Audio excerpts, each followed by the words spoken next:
A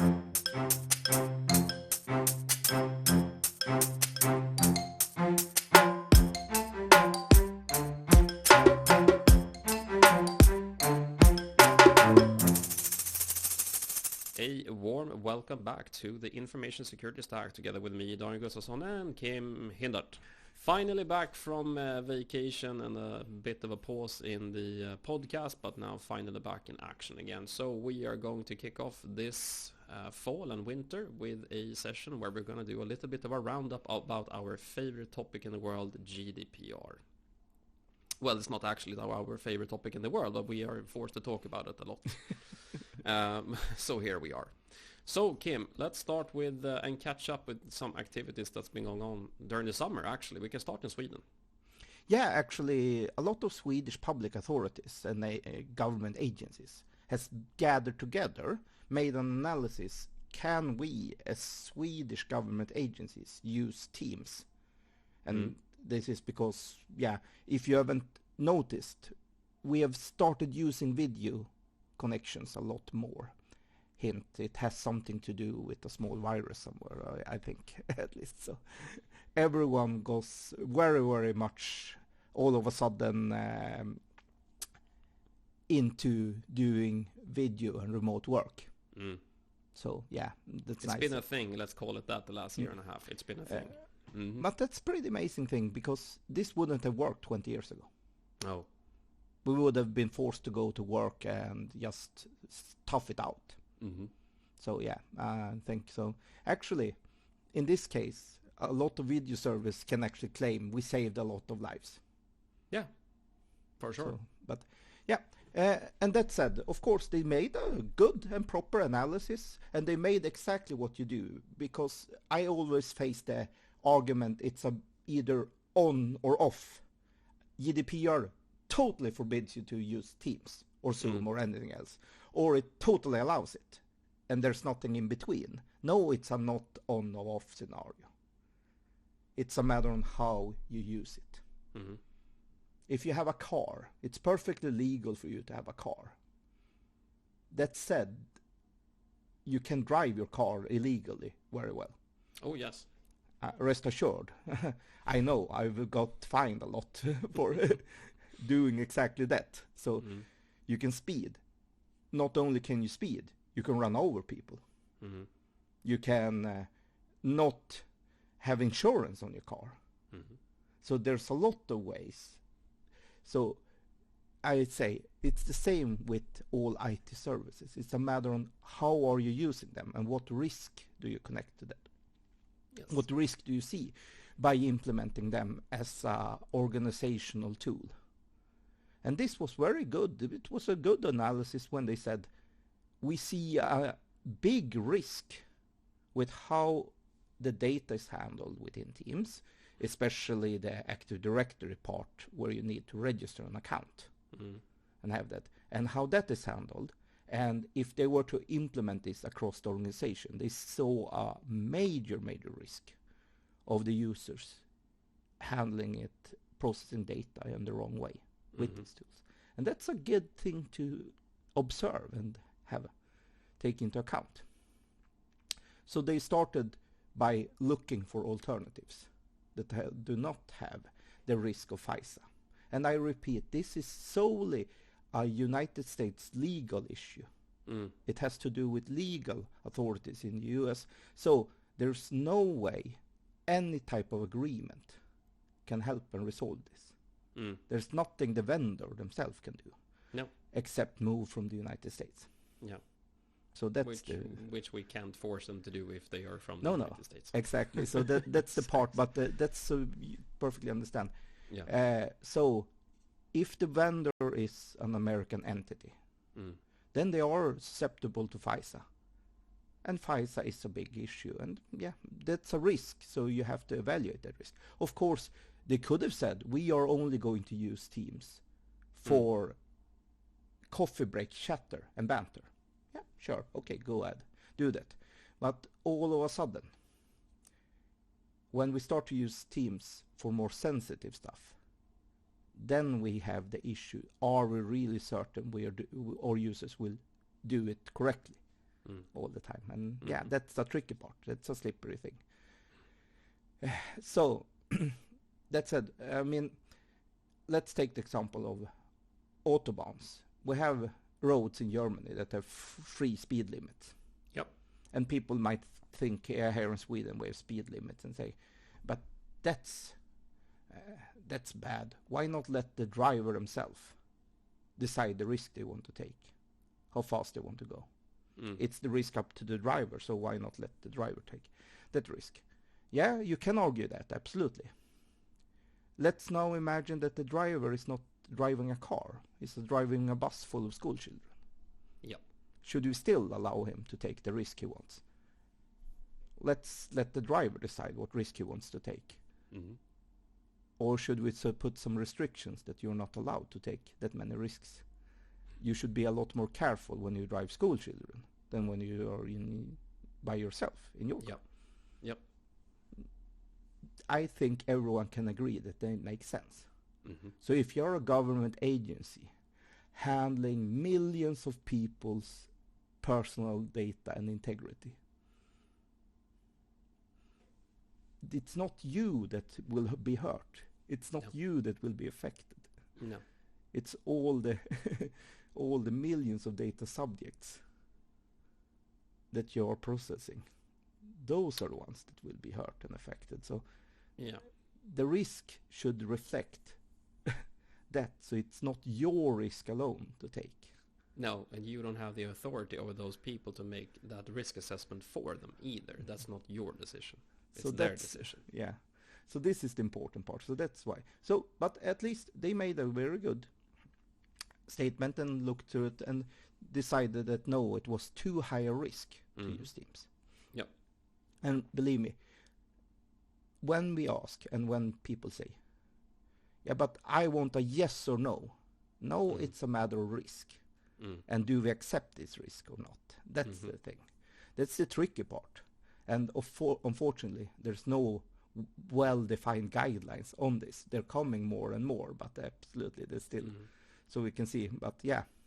So, and that said, if it's only up to a risk that you're being fined, then there's nothing to say. Like I said, try to say, if we are only doing the commercial risk assessment of a company, benefits compared to costs and the probability that you will be fined, we should all launder money. We should all do money laundering. Yeah. There's nothing as profitable and with as low a risk as money laundering. So, yeah, we should all absolutely do money laundering because it's only a white-collar crime, so you will not be charged for a long time in prison, and no fines that any government authority will fine you. It's anywhere near the profit you will make for doing that. And the risk that you will be detected before you make a huge profit, it's very low, so you know what? It makes perfect commercial sense, and finance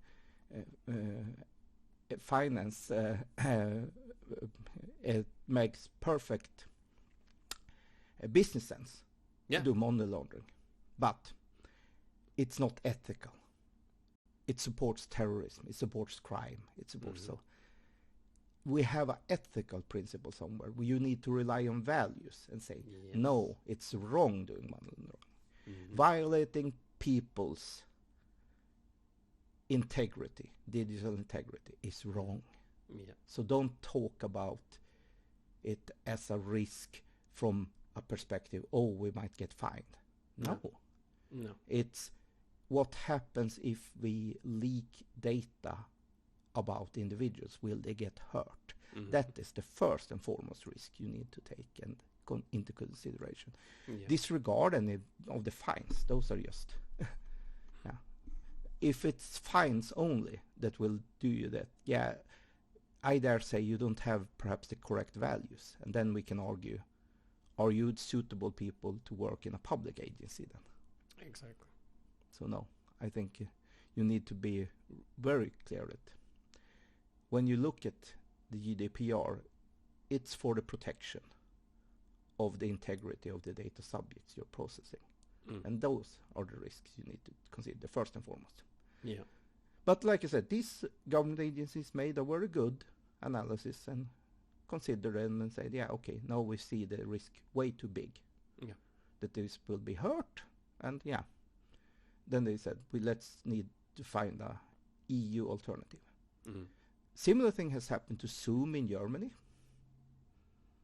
German court and the German data protection officer said no Zoom here. It's the same issue, same problem. They're handling stuff in the United States in a black box manner, so you don't have an insight, you don't have the transparency, and you can never force them to be accountable because they are in the United States. So this is a very similar scenario that's happened actually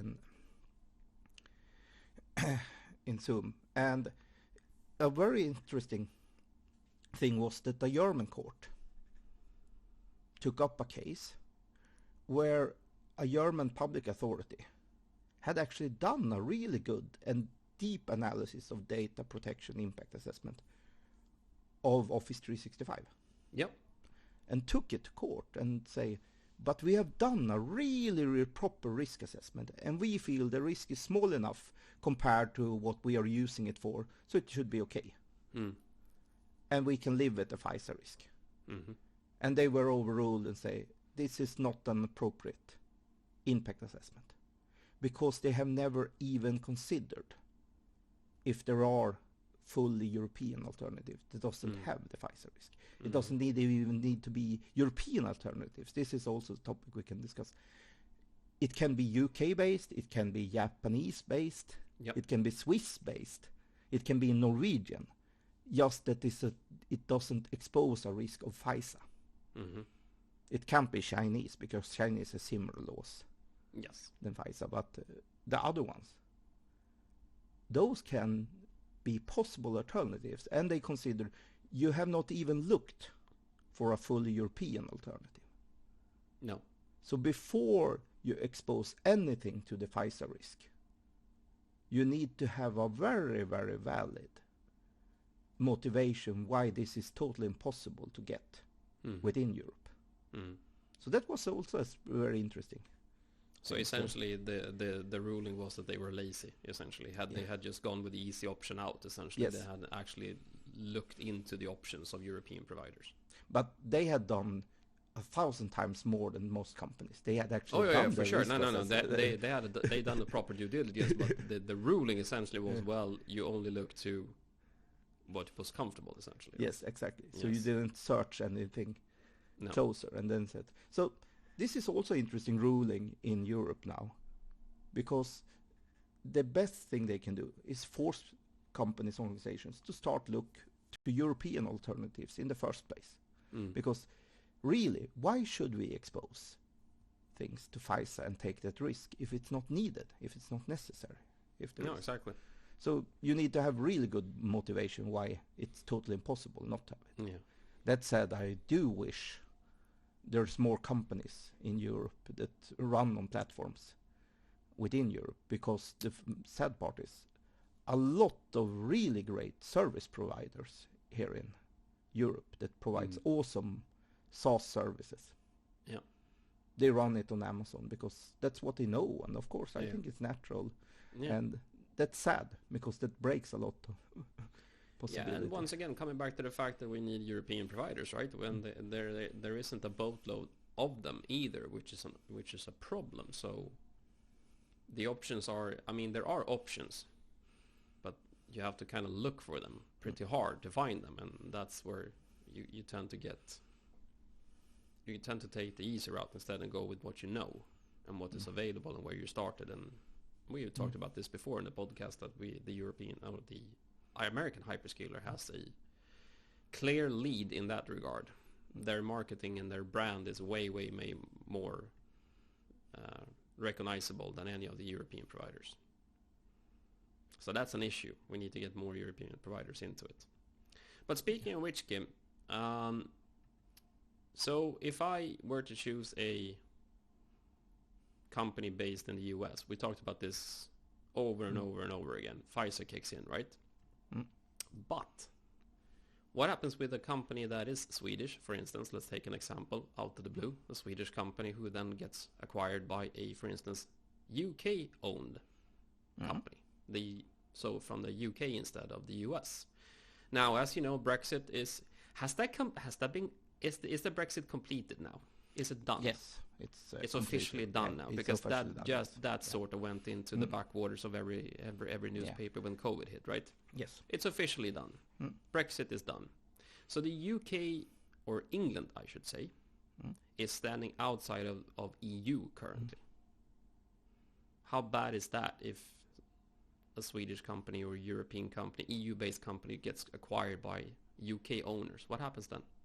Yeah, and this is of course the interesting part when we talk about ownership and what rights do the owners have to do stuff. And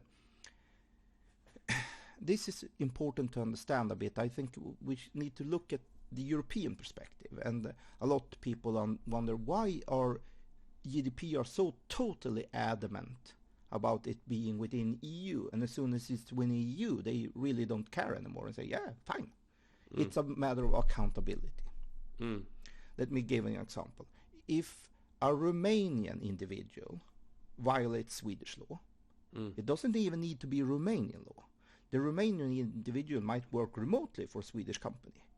If they violate Swedish law, they will be held accountable to that. The Swedish police can say, this individual is suspected of violating Swedish law. Please apprehend them. And the Romanian police will go do that. This is a process that's cohesive all over Europe. So even if nations has different laws, if you as a member violate a law in another country, you can be held accountable to that. It's even that there are cases when your Romanian citizens are being tried in court in Romania for breaking a Swedish law. Then they take the Swedish law, interpret that in that court, and can convict them of a crime they did against Swedish organizations and citizens. So you're not protected from a legal framework.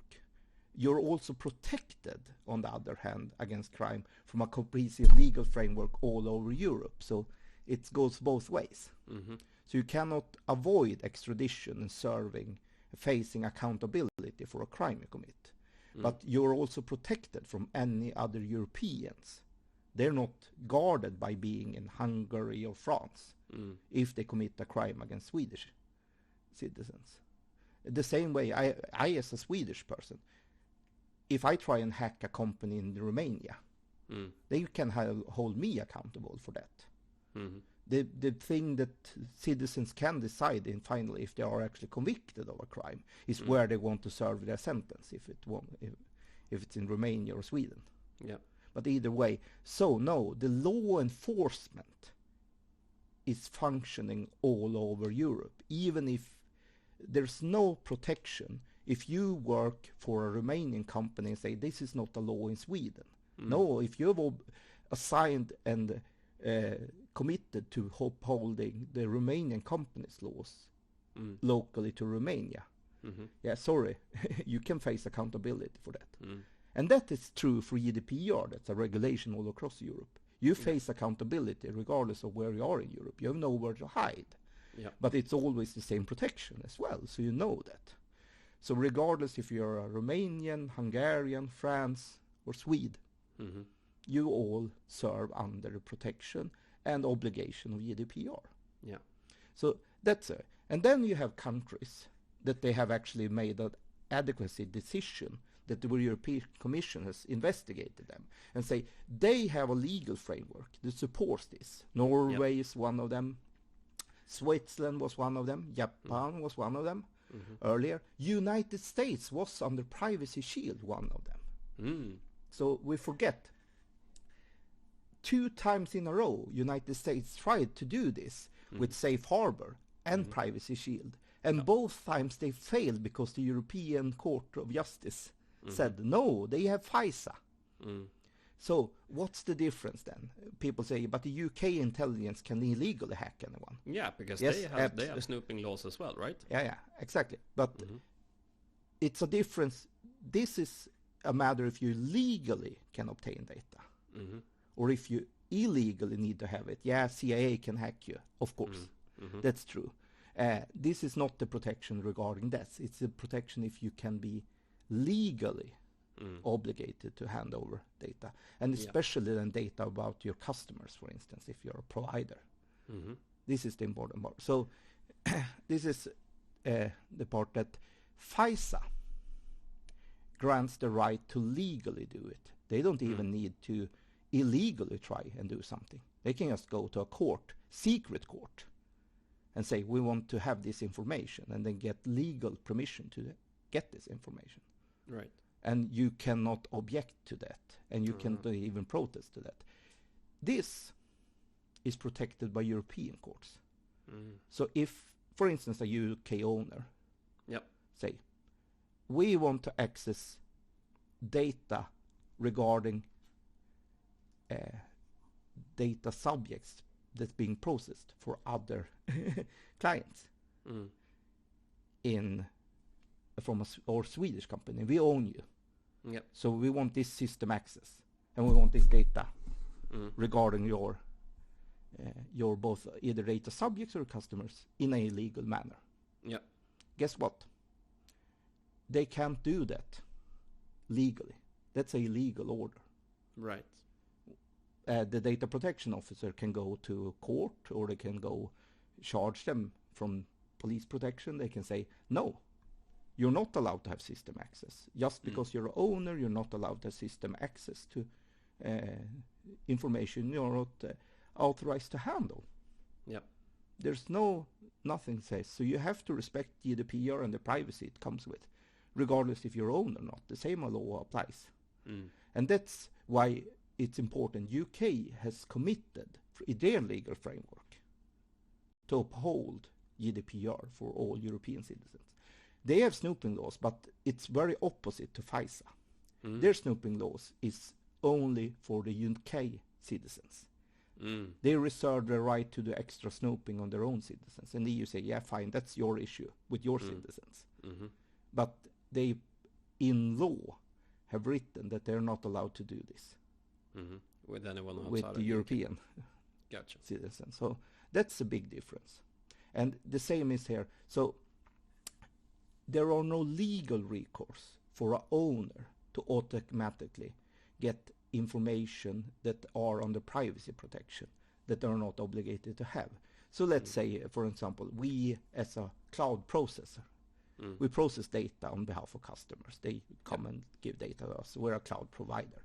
We don't see the data in itself. We just process it. And owner come and say, we want to have this data. Hand it over, please. No. They are not allowed to have any system access. That's a illegal request. They're not allowed to have any access to data that they're not obligated to have. No, that's a legal request. If and only if we should hand out data here in Sweden, it is always the Swedish police. Then the Swedish police might, of course, be acting on behalf of UK police. But then it goes the right way. So the only one who can say, we want to get the data out about these individuals or these customers, these clients of yours, that's the Swedish police. So that's the only way. So that's the only authority they have. And if anything else comes that way, you can totally react as any system administrator. So they're protected in the sense that, yeah, you have a data protection officer and can just report them to the authorities and say, hey, our owners here are trying to something really fishy here. And then in charge. This is totally opposite of FISA. FISA, you cannot object, you cannot complain, you're put under gag order, and you cannot even talk aloud about it. No. And you're obligated to hand over any information they request, regardless if it's from other nations, in other nations, or not.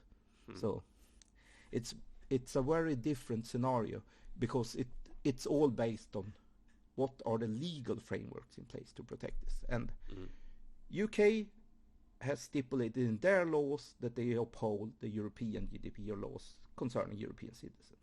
Yeah. So it's illegal for your UK companies to try and snoop on European citizens. The same way it's legal for European citizens to snoop on each other and stuff. So the same legal framework applies. So that's the big difference here. And that's also a matter of you will be held accountable to that as well. All right.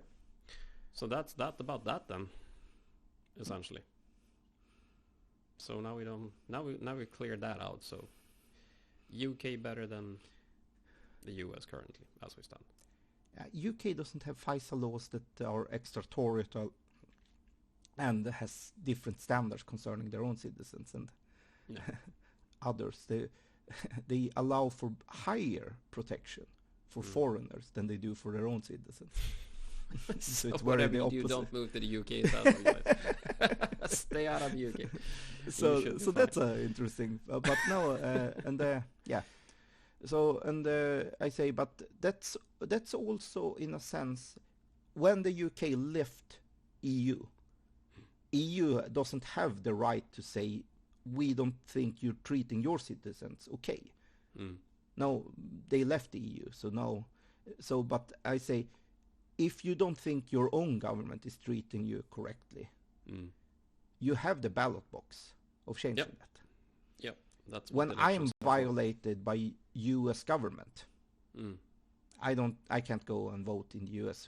Me personally is another example, but that's a different thing. Yeah, I'm a citizen, but normal people who's non-US citizens can't go to the ballot box in the US and say I've been violated. No, it's not the way it works. But that's a possibility. So all right. Awesomeness.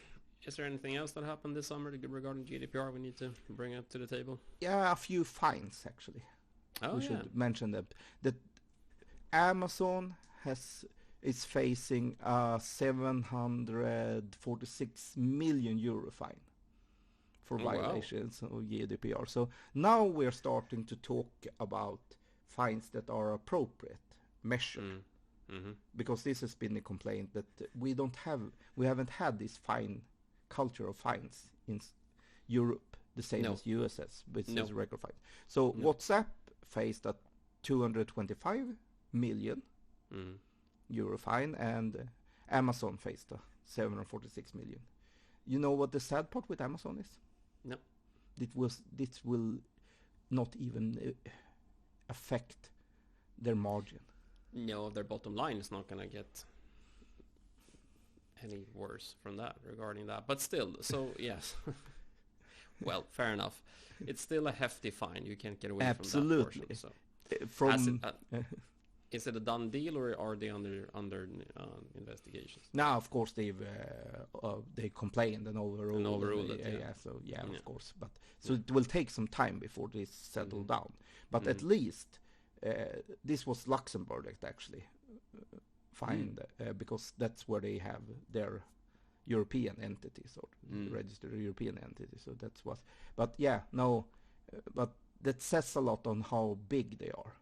Yeah. When they consider, okay, I have 750 million euro lying around I can spare. For most companies that would be painful. Yeah. Let me just put it that way. that would be severely painful for most companies. But then there are some companies that shrug their shoulder and move on essentially. Yeah, and say, okay, here you go. Let's settle this. But anyway, but not an even playing field, I guess, right? But no, and that's a good thing because now they've started to take this in a proportion. Yeah. Because it should be proportional to how big you are. Yeah, exactly. And that's exactly the point of it is. So that was a good thing. So actually, I like it. But now we've started to see some of these really bigger fines, and hopefully that will allow for a bit more to go and say, okay, if you do serious violations, you should pay the price as well. Yeah. All right. So that's where we are with that then. That's enough GDPR for a while. Next week we're not going to talk about GDPR. That's for sure. We hope. No. Well, okay, we said this before, and then next We week hope. we're sitting here talking about GDPR. So, but I am putting my shin out there to be hit Yeah, to exactly. say that we're not going to talk about it next week. Hopefully, we can talk about something more fun than that. So anyways, we are now at least off and running again, which is awesome. I hope you will continue to listen. We do thank you for your support so far, and we hope that you continue to tune in on a weekly basis. You find more about the information about the episodes on citynetwork.eu/podcast, and you find us wherever podcasts are available, and I believe YouTube will be an option as well moving forward. With that being said, Kim, that's it for this week.